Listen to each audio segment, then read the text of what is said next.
My name is Ethan Caldwell, and at 67 years old, I never imagined my own flesh and blood would betray me this way. I still remember that Sunday as if it were yesterday, even though 3 months have passed since then. I was in my study, reviewing some documents for the small bookstore I opened after retiring as a university professor. After the death of Eleanor, my wife, 5 years ago, the bookstore became my sanctuary, my reason to keep going. It was a modest business, but it provided enough for me to live with dignity, in addition to the pension I received from my 30 years of teaching. Before I continue, please give this video a like, subscribe, and tell me where in the world you're watching from. I'd love to know. The doorbell rang twice in a row, just like my son, Adam, always did. I adjusted my glasses and rose with that slowness the years impose without asking permission. Dad, why does it take you so long to open the door? Adam burst in like a whirlwind, not even giving me time to greet him. My son, as impatient as ever, tall with thinning hair despite being only 42, was wearing a suit that surely cost more than I made in a month. Sorry, son, I was in the study. I offered him a hug, which he half returned, giving me a quick pat on the back. I need to talk to you about something important. His tone was serious, almost businesslike. He headed straight for the living room without waiting for an invitation. I followed him as he rummaged through his briefcase for some documents. He sat on the sofa that had been his mother's and spread several papers on the coffee table.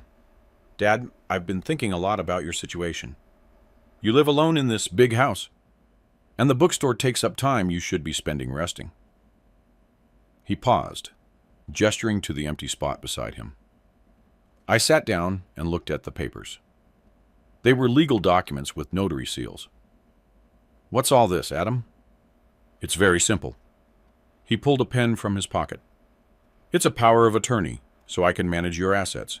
For your own good, Dad, at your age, you shouldn't have to worry about these things anymore. I adjusted my glasses and began to read.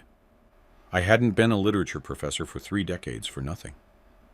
I knew how to read between the lines, in both books and documents. This isn't just a power of attorney, Adam. I'd be signing over the ownership of the house and the bookstore to your name. His expression changed slightly, an almost imperceptible twitch at the corner of his lips. It's just for security, Dad. If something happens to you, everything will be protected. Protected from what or from whom? Adam sighed impatiently. From taxes, from unnecessary paperwork. It's what's best for everyone. For everyone, or for you. I placed the papers back on the table. I'm not signing this, son. He stood up abruptly. Always so stubborn. Don't you see? I just want to help you. If you want to help me, visit more often. Bring Chloe. I haven't seen my granddaughter in months.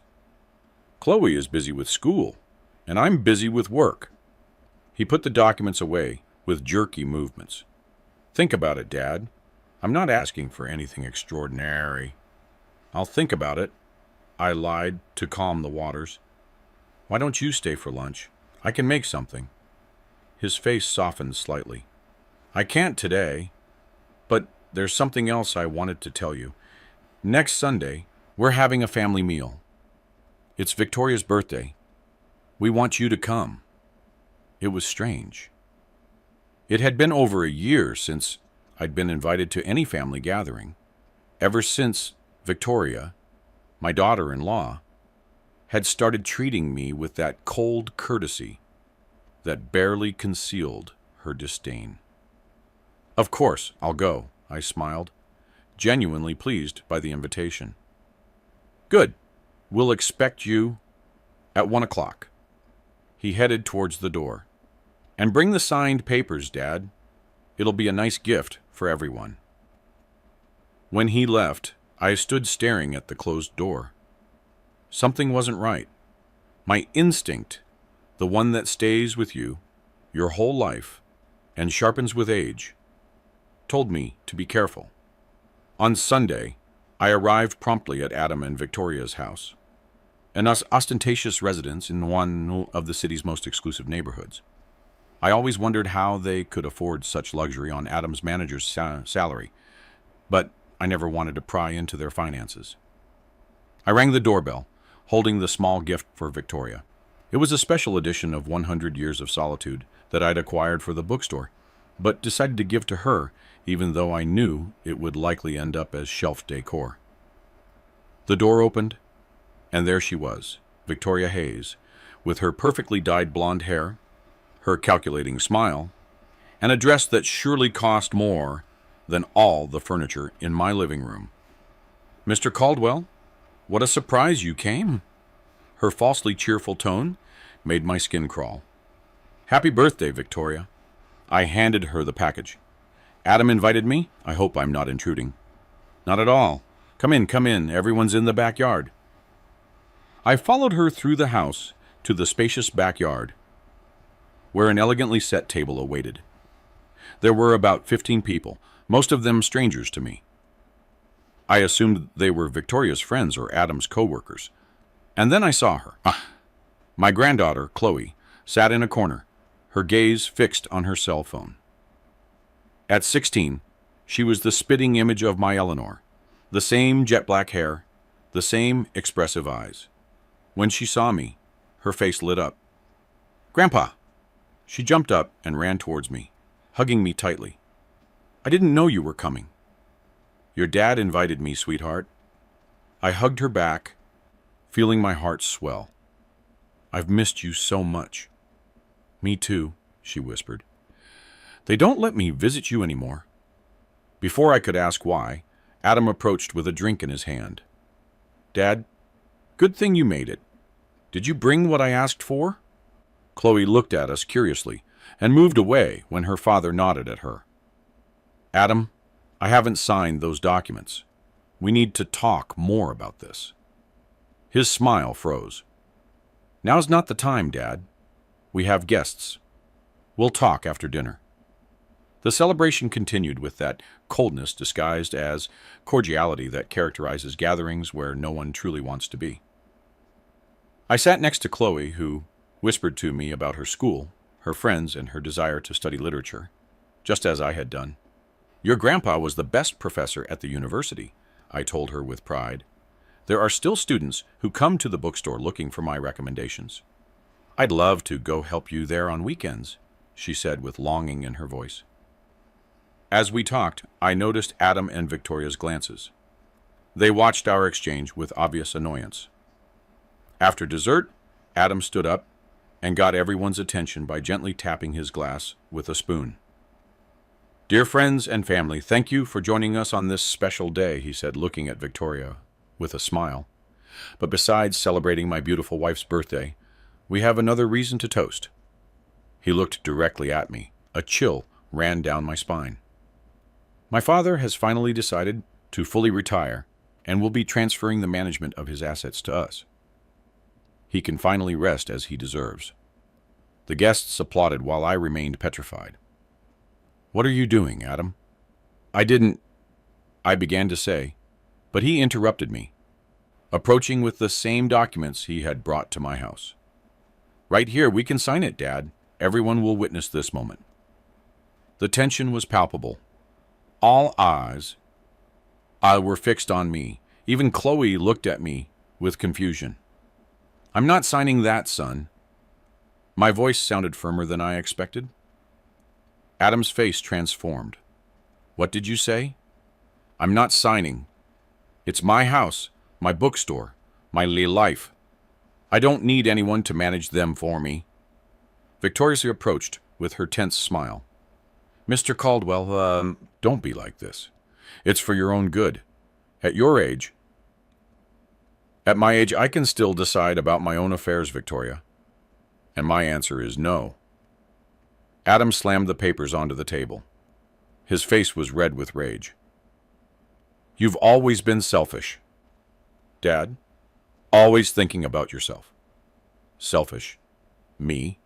Who took care of you alone when your mother died? Who paid for your studies by working 2 jobs? The guests began to shift uncomfortably. Some discreetly moved away, heading inside the house. Enough! Adam slammed the table. You're ruining Victoria's party. You ruined it by attempting this public ambush. I stood up. I'm going home. I took 2 steps and felt Adam's hand clamp firmly onto my arm. I turned to face him, and then it happened. His fist connected directly with my face. The blow made me stumble and fall to the ground. The metallic taste of blood flooded my mouth as Chloe's screams echoed in my ears. Grandpa, Dad, what have you done? Adam glared down at me, breathing heavily, his fists clenched. Victoria held him by the arm, not to stop him, but to keep him from continuing. That's enough, Adam, she muttered. There are witnesses. Chloe knelt beside me, crying and trying to help me up. My granddaughter, my little one, dabbed the blood from my lip with a napkin. Don't worry, Chloe, I said softly. I'm fine. I struggled to my feet, refusing the hand one of the guests offered me. I looked my son in the eyes. I never thought you'd stoop to this, Adam. Your mother would be ashamed. His eyes flashed with renewed fury, but Victoria held him back firmly. You'd better go, Dad, she said in a controlled voice. You've caused enough scandal. Let me walk you, Grandpa, Chloe pleaded. No, Victoria interjected. You're staying, Chloe. Your grandpa can leave alone. I walked towards the exit with all the dignity I could muster, feeling everyone's eyes on me. Before crossing the threshold, I looked one last time at my granddaughter, who was crying silently, and at my son, who had his back to me. I didn't know then that this would only be the beginning of my ordeal, that the worst was yet to come, that slap was merely a prelude to the betrayal that awaited me. I returned home with a broken heart and a sore face, never imagining that soon I wouldn't even have a home to return to. In my mind, Eleanor's words before she died echoed. Beware of those who smile at you while counting your possessions, Ethan. True love doesn't carry a calculator. How right my Eleanor was. How right. 3 days passed since the incident at Adam's house. My lip was still swollen, and a yellowish bruise adorned my right cheek. I hadn't left the house, not even to open the bookstore. I felt humiliated, betrayed by my own blood. The phone had rung several times, but I didn't answer. I had no strength to talk to anyone. I was making coffee when I heard someone knocking on the door, not with the doorbell, but with their knuckles. I cautiously approached and looked through the peephole. It was Chloe. My granddaughter stood there with her school backpack on her shoulder and a worried expression on her youthful face. I opened the door immediately. Chloe, what are you doing here? I hugged her as she quickly stepped inside. I came to see you, Grandpa. I was so worried. Her eyes filled with tears when she saw my bruised face. You weren't answering your phone, and You shouldn't have come alone. Your parents don't know you're here. She dropped her backpack on the floor. I'm supposed to be at a friend's house studying, but I needed to see you, to know you were okay. I led her to the kitchen where I offered her a glass of juice. She sat in the same chair where she used to sit when she was little, and I would read her stories while Eleanor cooked. What Dad did was horrible, she said suddenly. I've never seen him like that. I sighed deeply. People change, Chloe. Sometimes money, ambition. It's not just that. She lowered her voice, as if afraid of being overheard, despite us being alone. Dad and Mom have problems, big problems. What kind of problems? Financial, I think. I overheard Mom talking on the phone. Something about mortgages, unpaid loans. She mentioned that if they didn't get money fast, they could lose everything. A shiver ran down my spine. Now I understood the sudden interest in my properties. That's why they wanted me to sign those papers, to settle their debts with my assets. Chloe nodded slowly. I think so. Mom's been selling her jewelry. They don't have the cleaning lady anymore, and I heard their credited card was declined when they tried to pay for next semester's tuition. I rubbed the bridge of my nose, trying to process all this information. My son, who had always been ambitious but never dishonest, was now willing to strip me of everything to save his lifestyle. Grandpa, I'm scared. Chloe's voice brought me back to the present. Mom says horrible things about you when she thinks I can't hear her. She says you're a stubborn, selfish old man, that you could help them, but you'd rather watch them sink. Victoria has never been fond of me, sweetheart. Ever since she married your father, she's tried to pull him away from me. But now it's different. They're desperate. Chloe took my hand. I'm afraid of what they might do. I squeezed her hand, trying to convey reassurance. Don't worry. No one will force me to do something I don't want to. This house is where your grandma and I raised your father, where we kept our memories. I won't sell it to pay off debts they incurred by living beyond their means. The doorbell rang, startling us both. This time, it was the doorbell, not Chloe's soft knock. And it rang insistently. Are you expecting someone? My granddaughter asked, suddenly nervous. No, I stood up. Stay here. I approached the door and looked through the peephole. It was Adam, accompanied by Victoria, and a man I didn't recognize. He wore a suit and carried a briefcase. Dad, I know you're in there. Open the door. Adam's voice sounded authoritative. I took a deep breath and opened it. What do you want, Adam? His gaze hardened when he saw my injured face. He showed no remorse, only discomfort. We came to talk. This is Mr. Reed, the attorney. The man with the briefcase extended his hand, which I didn't accept. Mr. Caldwell, I am your son's legal representative. We've come to discuss an important matter. I have nothing to discuss with you. I tried to close the door, but Adam blocked it with his foot. It's about your health, Dad. We're concerned. His falsely conciliatory tone turned my stomach. My health? Since when are you concerned about my health? After hitting me in front of all your friends? About that, Adam began, but Victoria interrupted him. Mr. Caldwell, we understand you're upset, but your behavior the other day only confirms our concern. You're not well.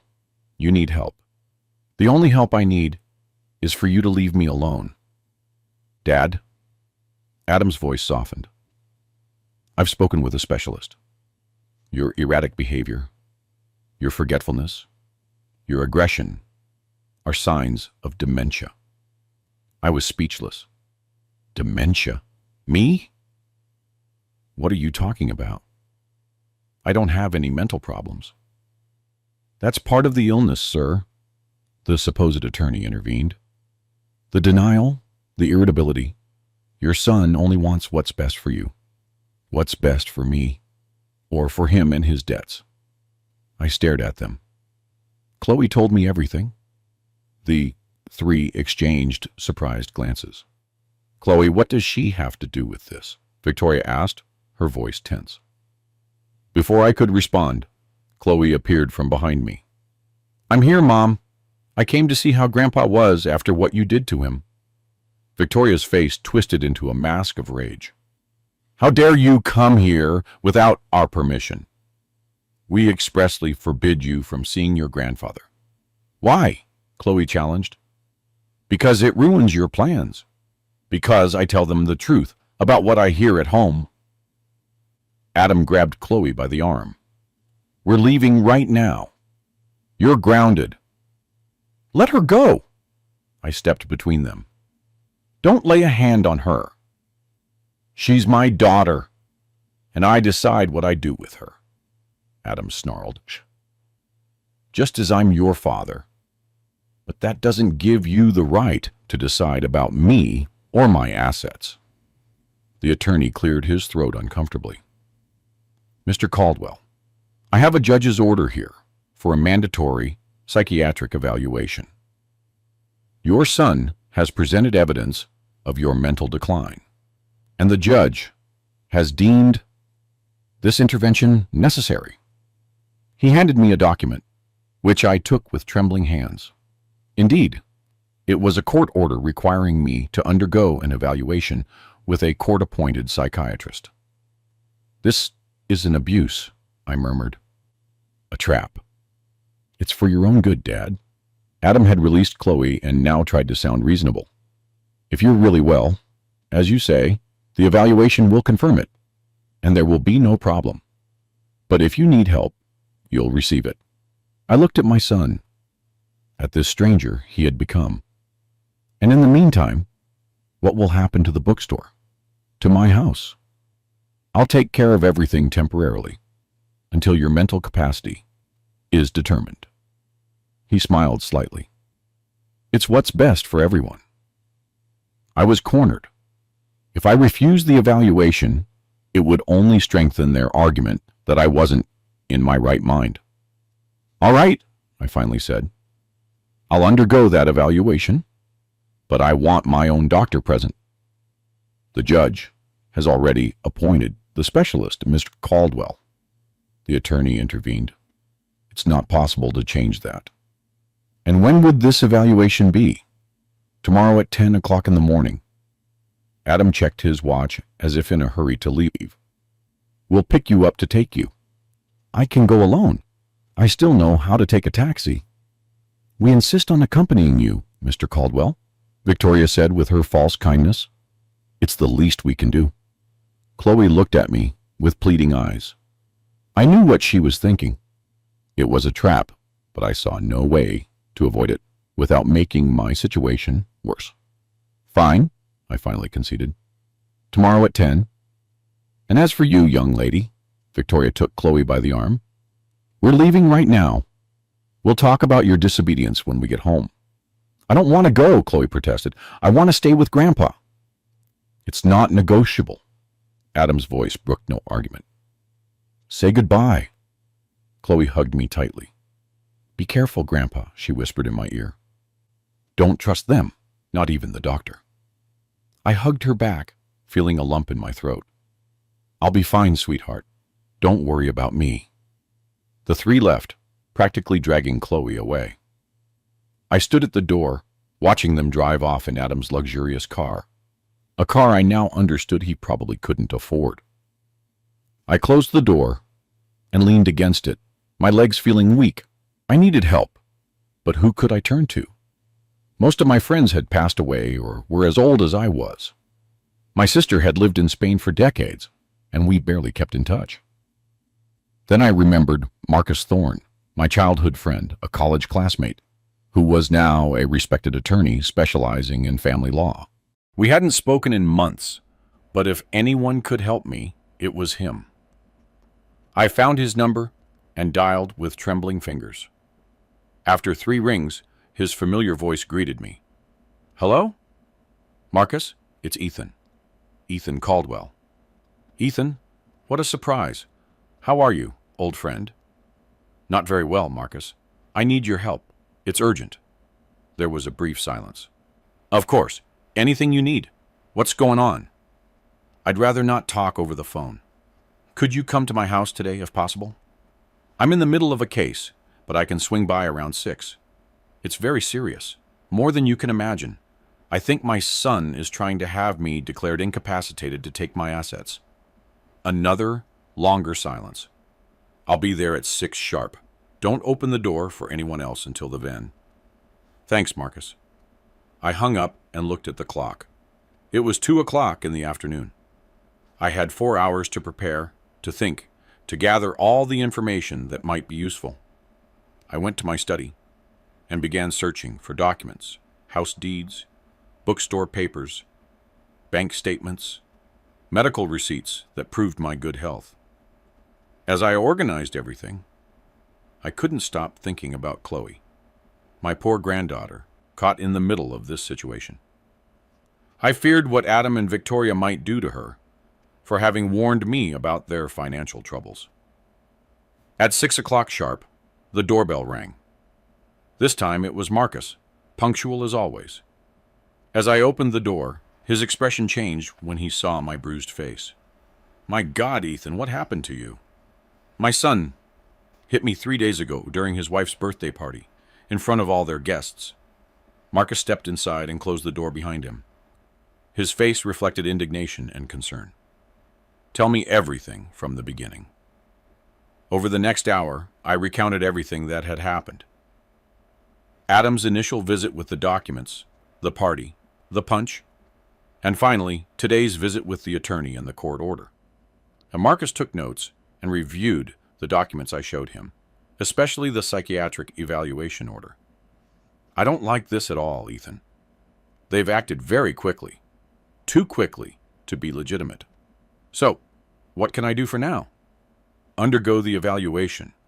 If you refuse, you'll only strengthen their case, but you won't go alone." Marcus looked at me intently. "I'll accompany you as your legal representative. They can't prevent it. What if the doctor is bought off? Chloe warned me not to trust him. Your granddaughter is smart." Marcus smiled slightly. "It's possible they found a compliant doctor, but I know several psychiatrists who could give an independent second opinion. The problem is we need time. Time is what I don't have. The evaluation is tomorrow. And tomorrow I'll be here at 9:30 to go with you." Marcus put away his notes. "Don't sign anything. No matter what they tell you, not a single piece of paper without me reviewing it first." I nodded, feeling for the first time in days that I wasn't completely alone in this battle. "Thanks, Marcus. I don't know how to repay you for this. We've been friends for 50 years, Ethan. There's nothing to repay." He stood up to leave. "Keep your phone close, and if anything happens before tomorrow, call me immediately, no matter the hour." After Marcus left, I felt slightly better. At least, now I had an ally, someone who would help me fight this injustice. That night, as I tried to fall asleep, the phone rang. It was almost midnight. I answered with a pounding heart. "Hello?" "Grandpa, it's me." Chloe's voice sounded scared. She was speaking in whispers. "Chloe, what's wrong? Are you okay?"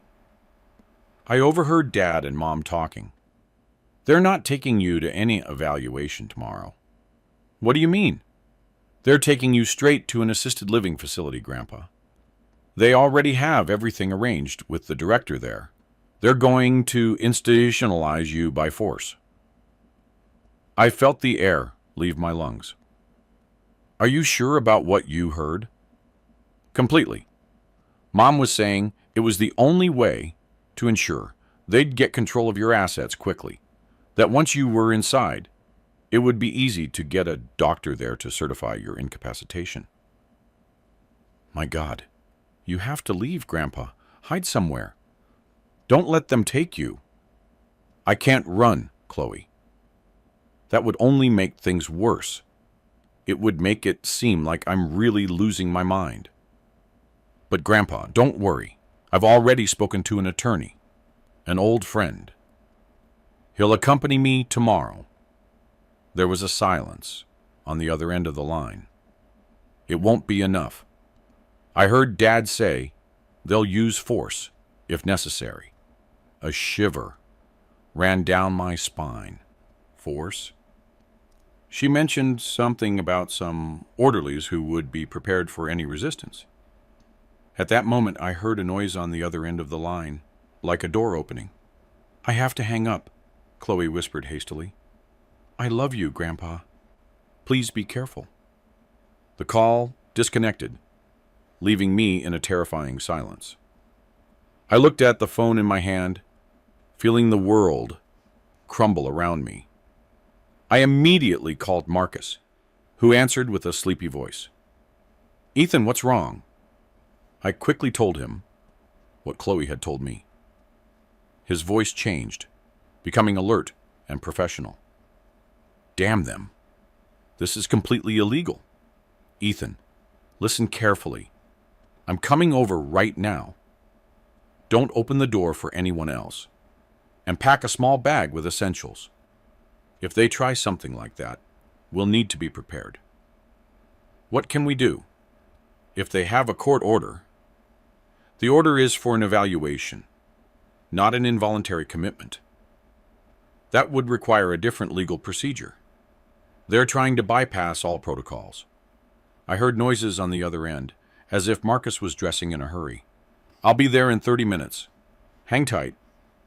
While waiting for Marcus, I packed a small bag with clothes, medications, and the most important documents. I also took Eleanor's photograph that I always kept on my nightstand. If they were going to force me out of my house, at least I would take what was most valuable with me. The doorbell rang exactly 28 minutes later. It was Marcus, with disheveled hair and a determined expression on his face. "I've called a judge friend," he told me as soon as he entered. "He's processing an emergency protective order, but it won't be ready until tomorrow morning. By then, it could be too late." "I know. That's why I've thought of another solution." Marcus looked at me intently. "We need to document everything. If they try to take you by force, we need evidence."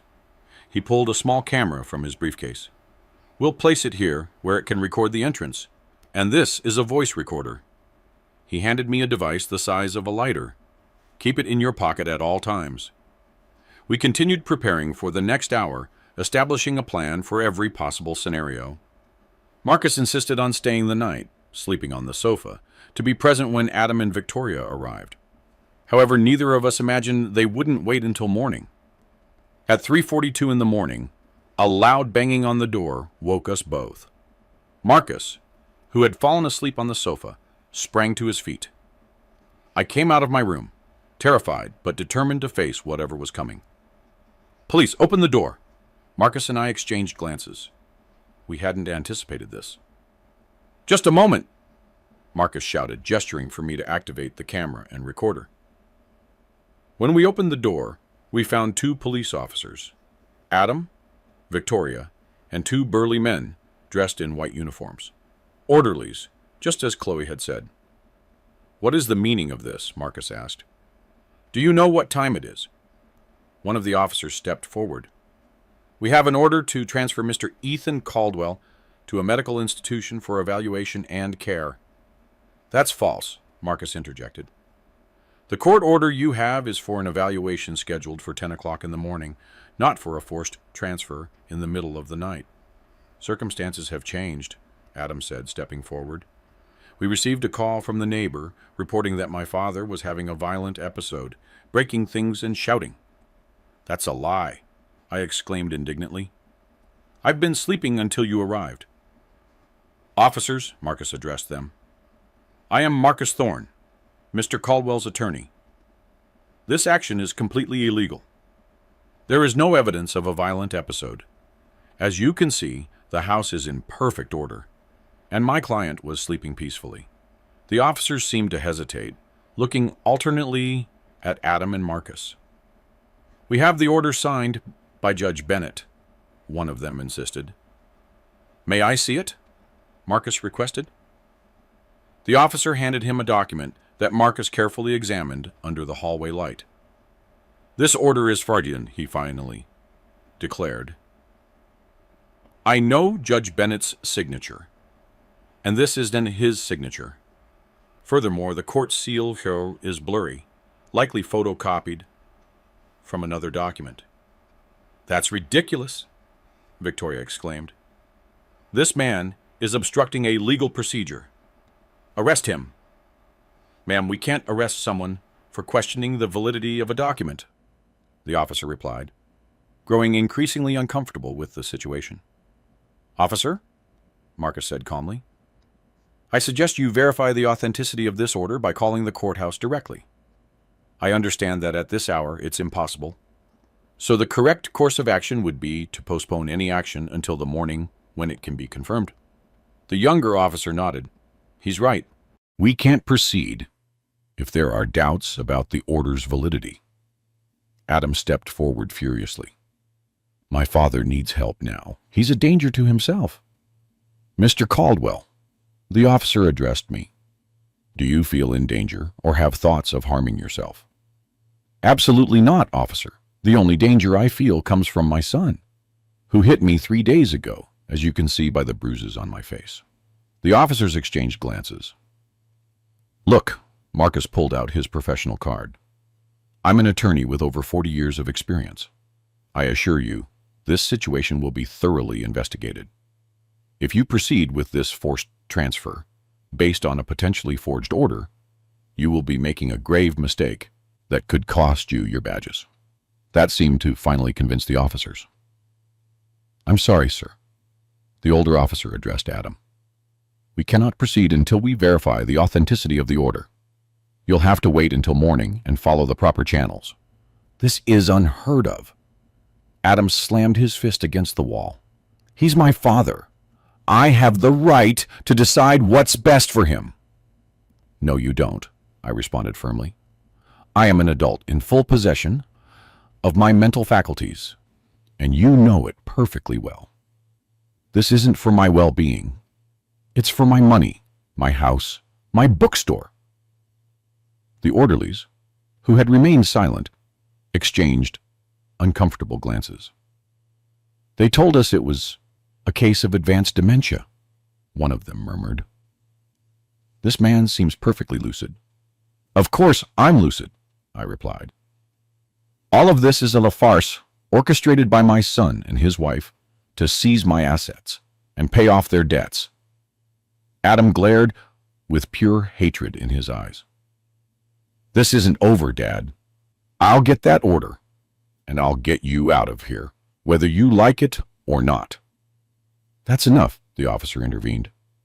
Everyone out of here. Mr. Caldwell, close your door.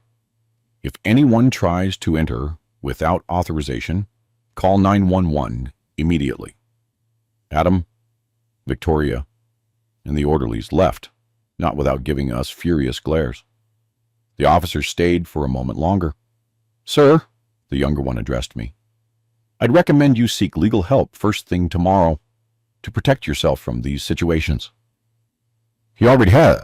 Eddie has it, Marcus replied, putting a hand on my shoulder. I'll personally ensure that something like this doesn't happen again. When everyone left, and we closed the door, I collapsed onto the sofa, trembling. I can't believe they went this far, I murmured. My own son. Marcus sat beside me. Ethan, this is more serious than we thought. They're desperate, and desperate people are dangerous. We can't stay here waiting for their next move. What do you suggest? At dawn, we'll go directly to the courthouse with tonight's recordings. We'll request an emergency protective order, and in the meantime, you should consider staying somewhere else where they can't easily find you. Run from my own home? Hide like a criminal? Not like a criminal, Ethan. Like someone who needs to protect himself. Marcus looked at me intently. Adam will be back, and next time he might not fail. I looked around the house where I had lived almost my entire adult life, where I had raised my son, where I had loved my wife until her last day. The idea of abandoning it broke my heart. But Marcus was right. I wasn't safe here. All right, I finally said. But first, I need to know that Chloe will be okay. I'm worried about what they might do to her for warning me. We'll take care of that too. Marcus checked his watch. It's almost 5 o'clock in the morning. Try to get some rest. I'll stay on watch. At 8, we'll get going. I went to my room, knowing I wouldn't be able to sleep. My world had crumbled in a matter of days, and the worst was yet to come. My own son, my flesh and blood, willing to confine me to an assisted living facility to seize everything I had worked so hard to build for decades. And in the midst of all this darkness, I could only think of Chloe. my little granddaughter caught in the clutches of parents capable of such betrayal. What I didn't know then was that the real horror was just beginning, that despite all our precautions, Adam would find a way to fulfill his threat, and that soon I would be deprived not only of my freedom, but also of my dignity. But I also didn't know that in my darkest moment, I would find the strength to fight and reclaim everything they tried to snatch away from me. Because, as Eleanor used to say, the most dangerous wolf isn't the strongest, but the one that has been cornered with no way out. And I, without a doubt, was cornered. At 7:15 in the morning, the police arrived at my house with a court order to take me to Maplewood Haven, an assisted living facility. Adam and Victoria accompanied them, along with the facility's director, Dr. Sterling. "We have a court order for the immediate transfer of Mr. Ethan Caldwell," an officer announced. Despite Marcus's protests, the order was valid. I picked up a small suitcase, adding Eleanor's photograph, and was taken by ambulance to Maplewood Haven, an elegant complex but with high fences and guards at the entrance. They processed me like a criminal. Photos, fingerprints, and an identification wristband.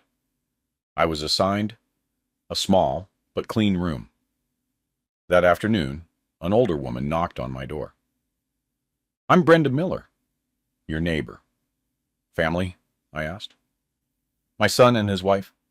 They want my properties." "It's the most common story here," Dr. Sterling nodded.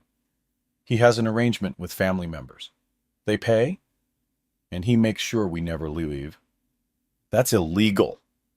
Everything is documented to look legitimate, and if you complain, they increase your medication until you're like a zombie."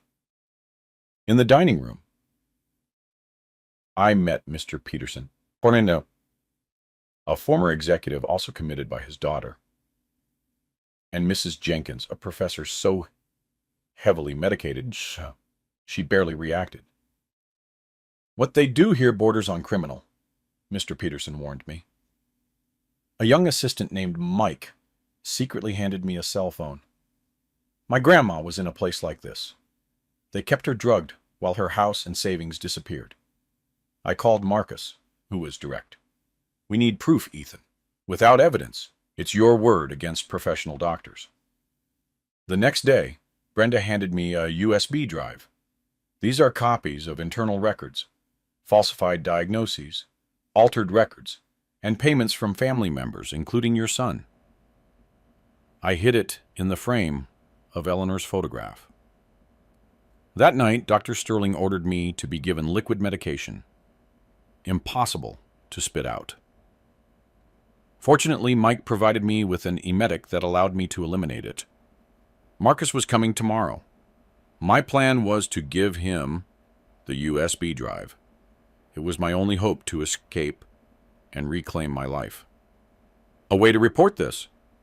A surprise inspection. Some higher authority.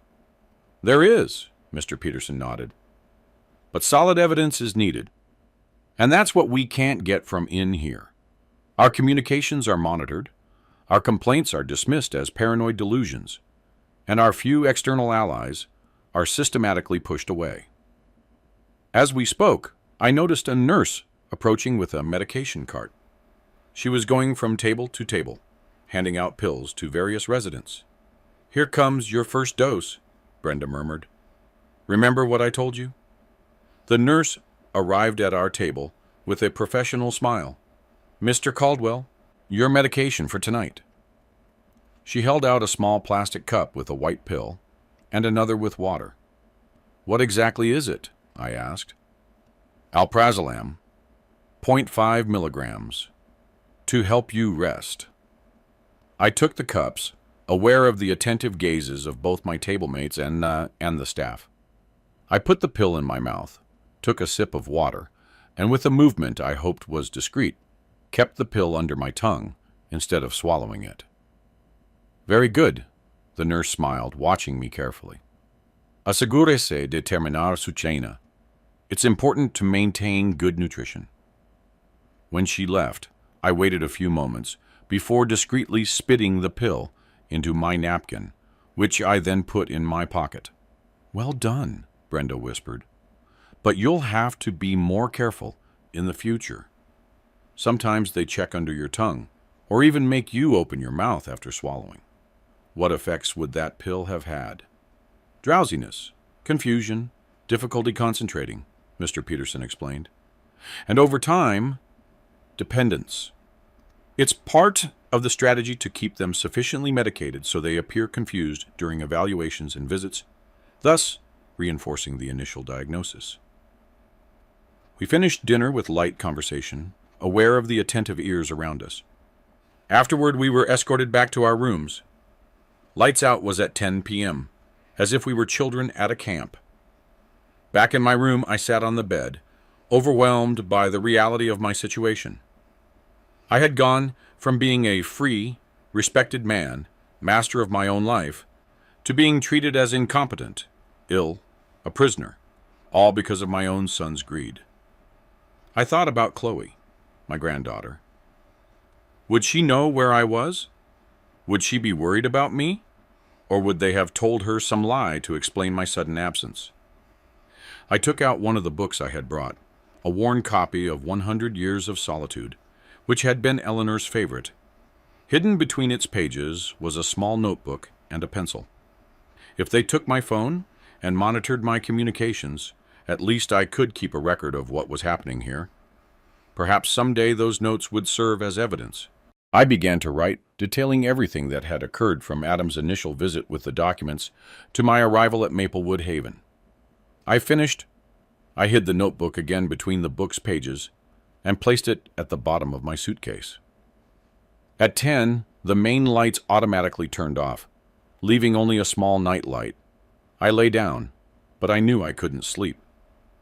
My mind replayed the recent events over and over, searching for a way out.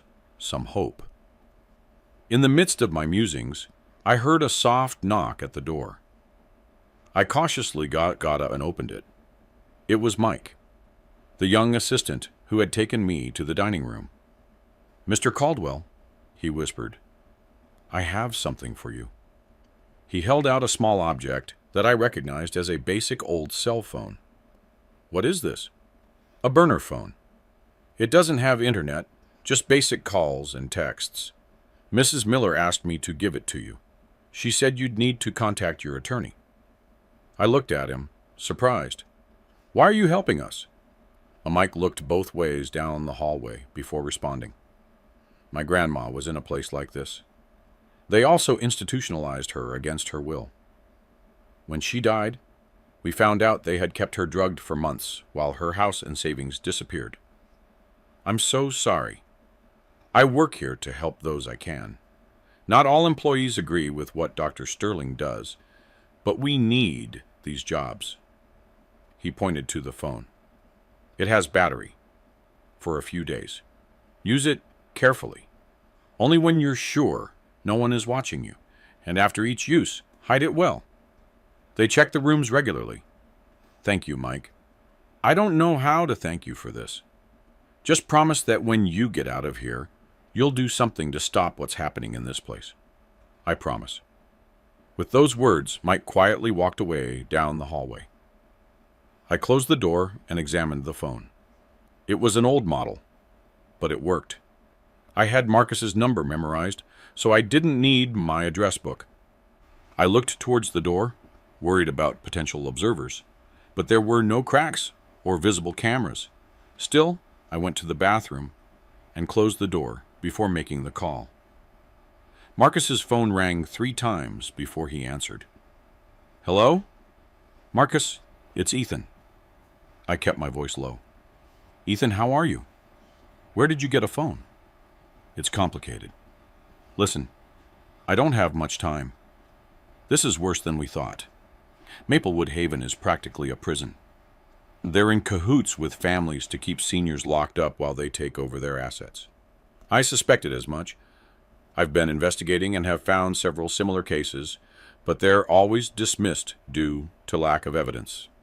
Marcus's voice sounded tense. "Ethan, I'm working to get you out of there. I've filed an emergency motion with another judge, but Adam and his attorney are putting up obstacles. They're saying your mental state is serious and you need immediate treatment. It's a lie. I'm perfectly lucid. I know, friend, but they have medical reports that say otherwise. Falsified reports. The director of this place, Dr. Sterling, is in on the scheme. There are more people here in my same situation. We need proof, Ethan. Without solid evidence, it's your word against professional doctors. What kind of proof do you need? Recordings? Internal documents? Employee testimonies? Something that shows they're falsely diagnosing patients or administering unnecessary medication. I thought of Mike and Brenda. Perhaps they could help me get some of that evidence. I'll try to get something. Have you been able to contact Chloe? I'm worried about her. There was a silence on the other end of the line. It's complicated, Ethan. Adam and Victoria are keeping her practically incommunicado. But I managed to speak with her briefly this afternoon. She's desperate to see you. Did they tell her where I am? They said you're at a health retreat on medical recommendation, that you need to rest from the pressures of daily life. Lies, like everything else. I took a deep breath, controlling my indignation. Marcus, there's something else you need to know. Adam and Victoria have serious financial problems. Chloe told me they're neck deep in debt. That's why they want my properties. That explains the urgency with which they're acting. Ethan, I have a hearing the day after tomorrow with Judge O'Connell. He an incorruptible and very strict about due process. If we can present even a shadow of doubt about the legitimacy of your commitment, he could order an independent evaluation. The day after tomorrow might be too late. They're medicating residents to keep them confused. A woman here, a former professor, they've practically turned into a zombie because she complained too much. Resist, friend. Don't take any medication if you can avoid it. Keep your mind clear. I'll come visit you the day after tomorrow, after the hearing. In the meantime, try to get any evidence you can. I will. And Marcus, if you talk to Chloe, tell her I'm okay and that I love her. I'll tell her. Be careful, Ethan. Don't trust anyone in there. I know. See you soon. After hanging up, I hid the phone again and lay down. Although I knew sleep would be a long time coming, my mind replayed everything that had happened, from Adam's first visit with the documents to this moment, confined in a mental institution against my will, while my son took over everything I had built in my life. I thought of Eleanor, of what she would have said about all of this. She was always a better judge of character than I. She had noticed the first signs of Adam's greed, his fascination with material possessions, his desire to appear wealthier than he truly was. I had attributed it to youthful ambition, a desire to succeed. How wrong I was. The next day was a repeat of the previous one. More tests, more interviews, more attempts to make me seem confused or paranoid. But this time, I was prepared. I responded calmly and clearly, without showing the anxiety or fear I truly felt. In the afternoon, Dr. Sterling called me to his office. It was an elegant space with framed diplomas on the walls and a privileged view of the gardens. Mr. Caldwell, I have reviewed the preliminary reports of your evaluations. His tone was professional, but cold. There are some inconsistencies that I would like to clarify. What kind of inconsistencies? Your cognitive tests show normal results for your age, even superior in some areas. However, your family's reported behavior indicates significant decline. Perhaps because there is no such decline, Doctor. Perhaps my family is lying now. Why would they do that? For money. My son is in debt. and wants my properties. Dr. Sterling smiled slightly. There's that paranoia again that your son mentioned. Those unfounded accusations. They're not unfounded. My attorney has proof of their financial problems. Your attorney? Dr. Sterling consulted some papers. Ah, yes. Mr. Thorne will be here tomorrow, I understand. That's right, Dr. Sterling. I must warn you that visits here are a privilege, not a right. If we consider a visit to be detrimental to your treatment, we can restrict it. The threat was clear. Are you saying you could prevent me from seeing my attorney? I'm saying that your behavior will determine whether you are fit to receive visitors. If you become agitated, paranoid, or aggressive, our protocol indicates that you must be isolated for your own good. I understood the message. If I caused problems, they would prevent me from seeing Marcus. I'm perfectly calm, Doctor, and I hope to remain so tomorrow to receive my attorney. Excellent. Dr. Sterling smiled, but his eyes remained cold. There's another matter I'd like to discuss. We've noticed you're not taking your medication. My heart skipped a beat. I don't know what you mean. Please, Mr. Caldwell, don't insult my intelligence. The nurses have found pills hidden in your room. That was a lie. I had been extremely careful with the pills I had pretended to take. But I understood what he was doing. He was trying to justify an increase in my medication or a change in how it was administered. There must be a mistake. I am taking everything they prescribe me, starting tonight, to make sure the medication will be administered in liquid form. It will be easier to take. His smile widened slightly, savoring his victory. Liquid medication, impossible to hide under the tongue or discreetly spit out. If you really believe it's necessary, Doctor. It is, believe me. Now you can return to your scheduled activities. Tomorrow we will continue with your evaluation. I left his office with a feeling of defeat. Dr. Sterling had taken a step forward in his game, anticipating my moves. If they drugged me tonight, I would be confused during Marcus's visit tomorrow, unable to coherently explain my situation or hand him the USB drive. I needed a new plan, and fast. During dinner, I managed to sit with Brenda and Mr. Peterson again. I quietly told them about the liquid medication. That was to be expected. Mr. Peterson nodded. They do it to everyone who shows too much lucidity. Is there any way to avoid it? Well, Brenda looked around before answering. Mike will be on duty tonight. Maybe he can help. It's risky to ask him for more favors. He's already exposed himself enough with the phone.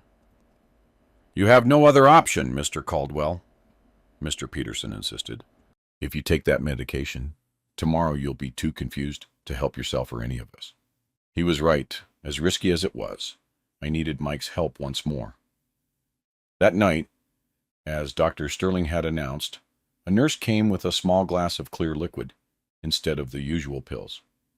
Your medication, Mr. Caldwell. She smiled kindly, but her eyes were alert, watching my every move. I took the glass and brought it to my lips, pretending to drink while keeping my lips closed, but she didn't move. I need to see you swallow. Sir? Dr. Sterling's orders. I was trapped. There was no way to fake it. Slowly, I brought the glass to my lips again and took a small sip, holding it in my mouth. All of it, please. Her smile had vanished, replaced by professional firmness. I had no alternative. I swallowed the liquid, feeling it go down my throat. Very good. Rest well, Mr. Caldwell. Tomorrow will be a new day. When she left, I sat on the bed in despair. I could already feel the effects beginning to manifest. A slight dizziness, a sensation of heaviness in my limbs. By morning, I would be exactly as they wanted, confused, disoriented, unable to defend myself. Unless a soft knock on the door interrupted my thoughts. It was Mike. Mr. Caldwell, he whispered. Mrs. Miller told me about the liquid medication. It's too late. They've given it to me and I had to take it.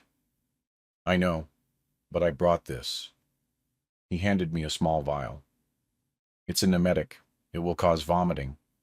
It's not pleasant, but it will eliminate most of the medication if you take it right now. I looked at the vial in surprise. Where did you get this?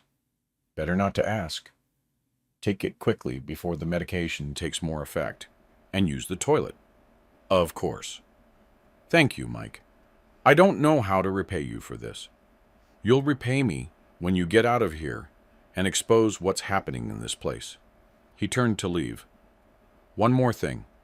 Tomorrow, I won't be on duty during visits. They changed my shift at the last minute. Do you think they suspect you? Possibly. Be careful tomorrow with the USB drive. They'll be more attentive than ever. When Mike left, I went straight to the bathroom and took the emetic. The next 20 minutes were extremely unpleasant, but when I finished, I felt more lucid. The initial dizziness had subsided. I washed my face with cold water and returned to bed. I needed to rest as much as possible to be alert tomorrow. My meeting with Marcus could be my only chance to escape this place and reclaim my life. As I drifted off to sleep, I thought of Chloe, her courage in warning me, her unconditional love. I thought of Eleanor, what she would have done in my place. And I thought of Adam, the child I had raised with so much love, now turned into a man capable of locking up his own father out of greed. Tomorrow would be the decisive day. Either I would manage to give the USB drive to Marcus, and he would succeed in using that evidence to free me, or I could spend the rest of my days confined in Maplewood Haven, watching my mind slowly deteriorate under the effects of unnecessary medications.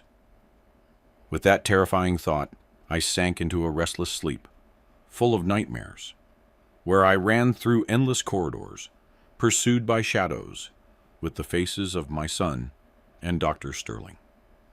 The next day, Marcus came to visit me along with Adam and Dr. Sterling. During our embrace, I discreetly slipped him the USB drive hidden in the frame of Eleanor's photo. You need to go with Adam now, Marcus whispered to me. Captain Davis is ready. At Adam's house, I was surprised to find Chloe. Shortly after, the police arrived. Adam Waldwell is under arrest for elder fraud and abuse, Captain Davis announced as Marcus presented the USB evidence. 3 months later, Adam was serving a reduced sentence that I had requested to spare Chloe the trauma of a long trial. My granddaughter now lived with me.